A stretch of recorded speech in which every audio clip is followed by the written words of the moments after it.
ಎಲ್ಲರಿಗೂ ನಮಸ್ಕಾರ. ನಾನು ಡಾಕ್ಟರ್ ಶಾಲಿನಿ, ನೀವು ಮಕ್ಕಳ ತಜ್ಞೆ. ಇವತ್ತು ನಾವು ಮತ್ತೊಂದು ಇಂಪಾರ್ಟೆಂಟ್ ವಿಷಯದ ಬಗ್ಗೆ ಮಾತಾಡೋಣ. ಆಲ್ರೆಡಿ ಎಲ್ಲ ಕಡೆ ಎಕ್ಸಾಮ್ ಶುರುವಾಗಿದೆ, 10th ಎಕ್ಸಾಮ್, 12th ಎಕ್ಸಾಮ್ಸ್, ಮತ್ತು ಮುಂಬರುವಂಥ ದಿನಗಳಲ್ಲಿ ಕಾಂಪಿಟೇಟಿವ್ ಎಕ್ಸಾಮ್ಸ್ ಕೂಡ ಇದೆ. ಸೊ ಈ ಒಂದು ದಿನಗಳಲ್ಲಿ ಇಂಪಾರ್ಟೆಂಟಾಗಿ ಮಕ್ಕಳ ನೆನಪಿನ ಶಕ್ತಿಯನ್ನು ಹೆಚ್ಚು ಮಾಡುವಂತಹ ಮತ್ತು ಮಕ್ಕಳ ಬುದ್ಧಿಶಕ್ತಿಯನ್ನು ಹೆಚ್ಚು ಮಾಡುವಂಥ ಆಹಾರ ಪದಾರ್ಥಗಳ ಬಗ್ಗೆ ಇವತ್ತಿನ ವಿಡಿಯೋದಲ್ಲಿ ಮಾತಾಡೋಣ. ಸೊ ಇವತ್ತಿನ ವಿಡಿಯೋನ ಸ್ಟಾರ್ಟ್ ಮಾಡೋಣ.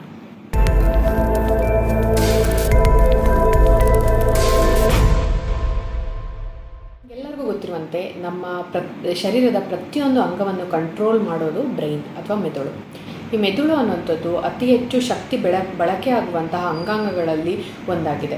ಅಂದರೆ ಈ ಮೆದುಳಿನ ಒಂದು ಆ್ಯಕ್ಟಿವಿಟಿಗೆ ಅಥವಾ ಬ್ರೈನ್ ಆ್ಯಕ್ಟಿವಿಟಿಗೆ ಬಹಳ ಎನರ್ಜಿ ಅಂತೂ ಬೇಕಾಗುತ್ತೆ. ಮತ್ತು ಈ ಮೆದುಳಿನ ಕಾರ್ಯಕ್ಷಮತೆ ಅಥವಾ ವರ್ಕ್ ಎಫಿಷಿಯನ್ಸಿ ಅನ್ನುವಂಥದ್ದು ಬೇರೆ ಅಂಗಾಂಗಗಳಿಗಿಂತ ಸ್ವಲ್ಪ ವಿಭಿನ್ನವಾಗಿರೋದ್ರಿಂದ ಕೆಲವೊಂದು ಆಹಾರ ಪದಾರ್ಥಗಳು ಎಸ್ಪೆಷಲಿ ಈ ಮೆದುಳಿನ ಶಕ್ತಿ ಅಥವಾ ನೆನಪಿನ ಶಕ್ತಿಯನ್ನು ಹೆಚ್ಚಿಸುವಲ್ಲಿ ಪ್ರಮುಖ ಪಾತ್ರವನ್ನು ವಹಿಸುತ್ತೆ. ಸೊ ಅದು ಯಾವುದೆಲ್ಲ ಆಹಾರಗಳಂತೇಳಿ ಇವತ್ತಿನ ವೀಡಿಯೋದಲ್ಲಿ ತಿಳ್ಕೊಳ್ಳೋಣ. ಇವತ್ತಿನ ವೀಡಿಯೋದಲ್ಲಿ ಆಲ್ಮೋಸ್ಟ್ 7ರಿಂದ 8 ಕೆಟಗರಿ ಆಫ್ ಆಹಾರಗಳ ಬಗ್ಗೆ ಚರ್ಚೆ ಮಾಡಲಿಕ್ಕೆ ಇಷ್ಟಪಡ್ತೀನಿ. ಇದೆಲ್ಲನೂ ಕೂಡ ಇವತ್ತಿನ ವೀಡಿಯೋ ನೋಡಿ ಇನ್ಸ್ಪೈರ್ ಆಗಿ ಒಂದೇ ಸರಿ ಮಕ್ಕಳಿಗೆ ಕೊಡಬೇಕಪ್ಪ, ನಮ್ಮ ಮಕ್ಕಳ ಬ್ರೈನ್ ಚೆನ್ನಾಗಿ ಬೆಳಿಬೇಕಂತ ಮಾಡುವಂತಹ ಅವಶ್ಯಕತೆ ಇಲ್ಲ.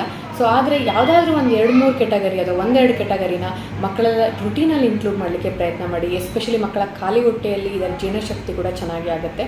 ಮತ್ತು ಇದನ್ನು ಎವ್ರಿ 3 ಮಂತ್ಲಿ ಅಥವಾ 6 ಮಂತ್ಲಿ ಒಂದು ರುಟೀನನ್ನು ಕೂಡ ಮತ್ತೆ ಬೇರೆ 1-2 ಕೆಟಗರಿ ಈ ರೀತಿ ಚೇಂಜ್ ಮಾಡ್ತಾ ಇದ್ದಾಗ ಮಕ್ಕಳು ಕೂಡ ಅದನ್ನು ಇಷ್ಟಪಟ್ಟು ತಿಂತಾರೆ. ಮತ್ತು ಮಕ್ಕಳ ಜೀರ್ಣಶಕ್ತಿ ಕೂಡ ಚೆನ್ನಾಗಿರುತ್ತೆ.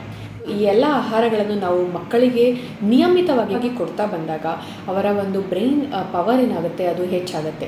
ಸೊ ಆದರೆ ಯಾವಾಗಲೂ ಒಂದಿನ ಕೊಟ್ಟೆ, ತಿಂಗಳಿಗೆ ಒಂದ್ಸರಿ ಕೊಟ್ಟೆ, 6 ತಿಂಗಳಿಗೆ ಒಂದ್ಸರಿ ಕೊಟ್ಟೆ, ಈ ರೀತಿ ಮಾಡಿದಾಗ ಯಾವುದೇ ರೀತಿ ಬೆನಿಫಿಟ್ ನಮಗೆ ಸಿಗೋದಿಲ್ಲ.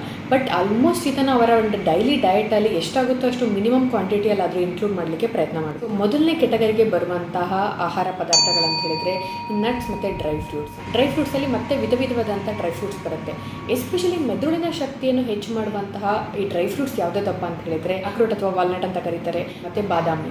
ಸೊ ಇದೆರಡನ್ನೂ ಕೂಡ ನೀವು ಅಬ್ಸರ್ವ್ ಮಾಡಿದರೆ ನಮ್ಮ ಮೆದುಳಿನ ಮೇಲೆ ಯಾವ ರೀತಿ ಸ್ಟ್ರೈಸ್ ಇರುತ್ತೆ ಆ ರೀತಿ ಬಾದಾಮಿ ಮೇಲೆ ಇರುತ್ತೆ. ಮತ್ತು ಆಲ್ಮೋಸ್ಟ್ ಅಕ್ರೋಟನ್ನು ನೋಡಿದರೆ ಆಲ್ಮೋಸ್ಟ್ ನಮ್ಮ ಹ್ಯೂಮನ್ ಬ್ರೈನಿಗೆ ಹೋಲಿಕೆ ಆಗುವಂಥ ಶೇಪಲ್ಲಿ ಈ ಒಂದು ಅಕ್ರೋಟ್ ಅಥವಾ ವಾಲ್ನಟ್ ಇದೆ. ಮತ್ತು ಇದು ಅಲ್ದಿರಾ ವಾಲ್ನಟ್ಸ್ ಮತ್ತು ಬಾದಾಮಿ ಇವೆರಡರಲ್ಲೂ ಕೂಡ ಹೆಲ್ದಿ ಫ್ಯಾಟ್ಸ್ ಇದೆ. ಮತ್ತು ಇದರ ಜೊತೆಗೆ ಪೊಟ್ಯಾಷಿಯಂ ಮತ್ತು ಮೆಗ್ನೀಷಿಯಂ ಅಂಶಗಳು ಕೂಡ ಹೆಚ್ಚಾಗಿರೋದ್ರಿಂದ ನಮ್ಮ ಮೆದುಳು ಅನ್ನುವಂಥದ್ದು ಚೆನ್ನಾಗಿ ಕಾರ್ಯನಿರ್ವಹಿಸುವಲ್ಲಿ ತುಂಬ ಪ್ರಮುಖ ಪಾತ್ರವನ್ನು ವಹಿಸುತ್ತೆ. ಮಕ್ಕಳಿಗೆ ಇದನ್ನು ಯಾವುದಾದ್ರೂ ರೂಪದಲ್ಲಿ ಕೊಡಬಹುದು. ಬಟ್ ಒಂದು ನೆನಪಿನಲ್ಲಿ ಇಟ್ಕೊಳ್ಬೇಕಾದಂಥ ವಿಷಯ ಏನಪ್ಪ ಅಂತ ಹೇಳಿದರೆ ಯೂಶಲಿ ಇದನ್ನು ರಾತ್ರಿ ನೆನೆಸಿ ಬೆಳಗ್ಗೆ ಕೊಡೋದು ಇಂಪಾರ್ಟೆಂಟ್ ಇರುತ್ತೆ. ಮತ್ತು ಅದನ್ನು ಪೇಸ್ಟ್ ಥರ ಮಾಡಿ ಕೂಡ ನೀವು ಮಕ್ಕಳಿಗೆ ಕೊಡ್ಬೋದು, ಅಥವಾ ಡ್ರೈ ಫ್ರೂಟ್ಸ್ ಲಡ್ಡುಗಳ ರೂಪದಲ್ಲಿ ಕೂಡ ಇದನ್ನು ಇನ್ಕ್ಲೂಡ್ ಮಾಡ್ಬೋದು. ಕೆಟಗರಿ ಅಂತ ಹೇಳಿದರೆ ಒಮೆಗಾ 3 ಫ್ಯಾಟಿ ಆ್ಯಸಿಡ್ ಹೆಚ್ಚಾಗಿರುವಂಥ ಆಹಾರಗಳು. ನೀವು ನಾನ್ ವೆಜಿಟೇರಿಯನ್ ಆಗಿದ್ದೀರಾ ಅಥವಾ ಫಿಶ್ ಎಲ್ಲ ತಿಂತೀರಾ ಅಂದರೆ ಎಸ್ಪೆಷಲಿ ಸಾಲ್ಮನ್, ಟೂನಾ ಈ ರೀತಿಯಾದಂಥ ಫಿಶ್ಗಳನ್ನು ನಿಮ್ಮ ಡಯಟಲ್ಲಿ ನಿಯಮಿತವಾಗಿ ಇನ್ಕ್ಲೂಡ್ ಮಾಡ್ಬೋದು.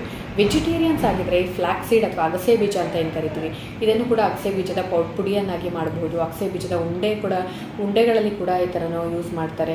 ಈ ರೀತಿಯಾಗಿ ವಿವಿಧ ರೀತಿಯಲ್ಲಿ ಫ್ಲಾಕ್ಸ್ ಸೀಡ್ಸ್ಗಳನ್ನು ನೀವು ಮಕ್ಕಳ ಡಯಟಲ್ಲಿ ನೀವು ಬಳಸ್ಬೋದು. ಇದರ ಜೊತೆಗೆ ಚಿಯಾ ಸೀಡ್ಸ್, ಇವಾಗಂತೂ ಎಲ್ಲ ಕಡೆ ಚಿಯಾ ಸೀಡ್ಸ್ ಕೂಡ ರೆಗ್ಯುಲರಾಗಿ ಸಿಗ್ತಾ ಇದೆ.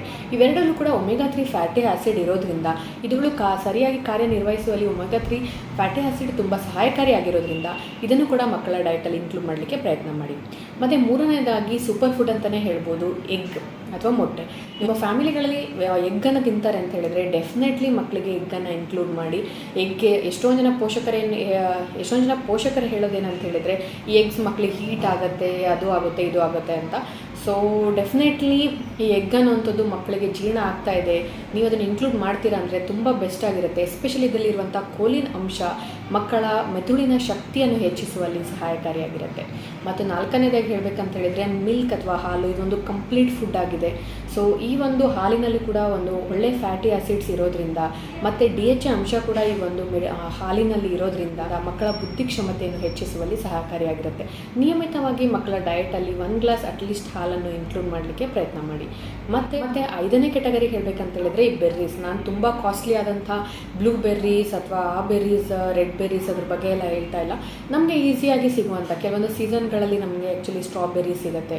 ಸೊ ಈ ಥರದ್ದೆಲ್ಲನೂ, ಮತ್ತು ಎಸ್ಪೆಷಲಿ ಗ್ರೇಪ್ಸ್, ಇವಾಗ ದ್ರಾಕ್ಷಿ ಸೀಸನ್ ಇದೆ, ದ್ರಾಕ್ಷಿಯಲ್ಲೂ ಕೂಡ ಅತಿ ಹೆಚ್ಚಿನ ಮಾತ್ರದಲ್ಲಿ ಮೆಗ್ನೀಷಿಯಂ ಮತ್ತು ಪೊಟ್ಯಾಷಿಯಂ ಅಂಶ ಇರೋದ್ರಿಂದ ಇದು ಕೂಡ ಮಕ್ಕಳ ಮೆದುಳು ಸರಿಯಾಗಿ ಕಾರ್ಯನಿರ್ವಹಿಸುವಲ್ಲಿ ಸಹಾಯಕಾರಿಯಾಗಿರುತ್ತೆ. ಮತ್ತು 6ನೇ ಕೆಟಗರಿ ಬಗ್ಗೆ ಹೇಳಬೇಕಂತ ಹೇಳಿದರೆ ಈ ಒಂದು ಪಂಪ್ಕಿನ್ ಅಥವಾ ಕುಂಬಳಕಾಯಿ ಮತ್ತು ಸೂರ್ಯಕಾಂತಿ ಬೀಜ ಬೀಜ, ಸನ್ಫ್ಲವರ್ ಸೀಡ್ಸ್, ಇದು ಕೂಡ ಮಾರ್ಕೆಟಲ್ಲಿ ಈಸಿಯಾಗಿ ಅವೈಲಬಲ್ ಇದೆ. ಒಂದು ಸೀಡ್ಸ್ಗಳೇನು ಬೀಜಗಳು, ಇದರಲ್ಲಿ ಅತಿ ಹೆಚ್ಚಿನ ರೂಪದಲ್ಲಿ ಎಗೇನ್ ಪೊಟ್ಯಾಷಿಯಮ್, ಮೆಗ್ನೀಷಿಯಮ್, ಸೆಲೆನಿಯಮ್ ಅಂಶಗಳು ಹೆಚ್ಚಾಗಿರೋದ್ರಿಂದ ನಾನು ಆಲ್ರೆಡಿ ಹೇಳಿದ ಹಾಗೆ ಬ್ರೈನ್, ನಮ್ಮ ಮೆದುಳು ಕೆಲಸ ಮಾಡುವಂಥ ರೀತಿ ಸ್ವಲ್ಪ ಬೇರೆ ಅಂಗಾಂಗಗಳಿಗಿಂತ ಡಿಫ್ರೆಂಟ್ ಆಗಿರುತ್ತೆ.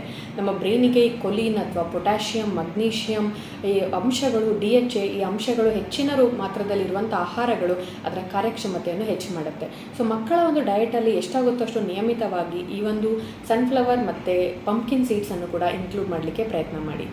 ಮತ್ತು ಲಾಸ್ಟ್ ಬಟ್ ನ ಲಿಸ್ಟ್ ಅಂತ ಹೇಳಿದರೆ ನೀರು. ಹೌದು, ನಮ್ಮ ಶರೀರದಲ್ಲಿ ಆಲ್ಮೋಸ್ಟ್ 70-75% ನೀರಿನ ಅಂಶದಿಂದನೇ ಕೂಡಿರೋದ್ರಿಂದ ಒಂದು ನೀರನ್ನು ಸರಿಯಾದ ಪ್ರಮಾಣದಲ್ಲಿ ನಾವು ಸೇವನೆ ಮಾಡಿದಾಗ ನಮ್ಮ ಸರ್ಕ್ಯುಲೇಷನ್ ಏನಾಗುತ್ತೆ ಅದು ಕೂಡ ಇನ್ಕ್ರೀಸ್ ಆಗುತ್ತೆ. ಎಲ್ಲ ಆಹಾರಗಳನ್ನಂತೂ ಇನ್ಕ್ಲೂಡ್ ಮಾಡ್ತಾ ಇದ್ದೀವಿ, ಆದರೆ ಅದು ನಾವು ಫಸ್ಟು ತಿಂದಿದ್ದೆಲ್ಲ ಫಸ್ಟ್ ಹೊಟ್ಟೆಗೆ ಹೋಗುತ್ತೆ, ಆಮೇಲೆ ಹೊಟ್ಟೆಯಿಂದ ನಮಗೆ ರಕ್ತ ಸಂಚಲನದ ಮೂಲಕ ಬ್ರೈನಿಗೆ ಹೋಗಬೇಕು. ಸೊ ಅದಕ್ಕೆ ಬೇಕಾಗಿರುವಂಥದ್ದು ರಕ್ತ ಸಂಚಲನ ಹೆಚ್ಚು ಮಾಡಲಿಕ್ಕೆ ಸಹಾಯ ಮಾಡುವಂಥದ್ದು ಈ ನೀರು. ಆಲ್ಮೋಸ್ಟ್ ಓದುವಂಥ ಮಕ್ಕಳು ಎಸ್ಪೆಷಲಿ 1-2-3 ಲೀಟರ್, ದೊಡ್ಡ ಮಕ್ಕಳಾದರೆ, ಸಣ್ಣ ಮಕ್ಕಳಾದರೆ 1.5-2 ಲೀಟರ್ ಈ ಥರ ನೀರನ್ನು ಚೆನ್ನಾಗಿ ಪದೇ ನೀರು ಕುಡಿ, ಪದೇ ಯೂರಿನಿಗೆ ಹೋದರೂ ಪರವಾಗಿಲ್ಲ, ಬಟ್ ಆಲ್ಮೋಸ್ಟ್ ನೀರನ್ನು ನಿಯಮಿತವಾಗಿ ಸೇವನೆ ಮಾಡ್ತಾ ಇದ್ದರೆ ಒಂದು ಬ್ರೈನ್ ಕೂಡ ಆ್ಯಕ್ಟಿವ್ ಆಗಿರುತ್ತೆ, ನಿದ್ದೆ ಕೂಡ ಕಡಿಮೆ ಆಗುತ್ತೆ, ಮತ್ತು ಅವರು ತುಂಬ ಎನರ್ಜೆಟಿಕ್ ಆಗಿ ಕೂಡ ಫೀಲ್ ಮಾಡ್ತಾರೆ. ಮತ್ತು ಆಲ್ರೆಡಿ ಹೇಳಿದಂಗೆ ರಕ್ತ ಸಂಚಲನ ಹೆಚ್ಚಾಗೋದ್ರ ಜೊತೆಗೆ ಬ್ರೈನಿಗೆ ಪೌಷ್ಟಿಕಾಂಶತೆ ಅನ್ನು ಕೊಡಬೇಕು ಅಂತ ಹೇಳಿದರೆ ಅದಕ್ಕೆ ಇನ್ನೊಂದು ಅಂಶ ಬೇಕಾಗಿರೋದು ಅಂತ ಹೇಳಿದರೆ ಹಿಮೋಗ್ಲೋಬಿನ್. ಸೊ ಹಿಮೋಗ್ಲೋಬಿನ್ ಅತಿ ಹೆಚ್ಚು ಮಾಡುವಂಥ ಆಹಾರ ಪದಾರ್ಥಗಳು, ಎಸ್ಪೆಷಲಿ ನಿಮಗೆಲ್ಲರಿಗೂ ಗೊತ್ತಿರುವಂತೆ ಗ್ರೀನ್ ಲೀಫಿ ಎಸ್ಪೆಷಲಿ ಹಸಿರು ತರಕಾರಿಗಳು, ಮತ್ತು ಈ ಹಸಿರು ತರಕಾರಿಗಳು, ಕ್ಯಾರೆಟು, ಬೀಟ್ರೂಟು ಈ ರೀತಿಯಾದಂಥ ಆಹಾರಗಳು ಕೂಡ ಮಕ್ಕಳ ಬುದ್ಧಿಕ್ಷಮತೆಯನ್ನು ಹೆಚ್ಚು ಮಾಡಲು ಸಹಾಯಕಾರಿಯಾಗಿರುತ್ತೆ. ಮುಂದಿನ ವಿಡಿಯೋದಲ್ಲಿ ಮಕ್ಕಳ ಒಂದು ರಕ್ತಹೀನತೆಯನ್ನು ಯಾವ ರೀತಿ ತಡೆಗಟ್ಟಬಹುದು ಅನ್ನುವಂಥ ವಿಷಯ ಡಿಸ್ಕಸ್ ಮಾಡಿದಾಗ ಇದ್ರ ಬಗ್ಗೆ ಡೀಟೇಲ್ ಆಗಿ ಈ ಮಕ್ಕಳ ರಕ್ತವನ್ನು ಹೆಚ್ಚು ಮಾಡುವ ಆಹಾರ ಪದಾರ್ಥಗಳ ಬಗ್ಗೆ ಡೀಟೇಲ್ ಆಗಿ ಚರ್ಚೆ ಮಾಡ್ತೀನಿ. ಸೊ ಹೋಪ್ ಈ ವಿಡಿಯೋ ನಿಮಗೆ ಹೆಲ್ಪ್ ಆಯ್ತು ಅಂತ ಭಾವಿಸ್ತೀನಿ. Thanks for watching. Happy parenting.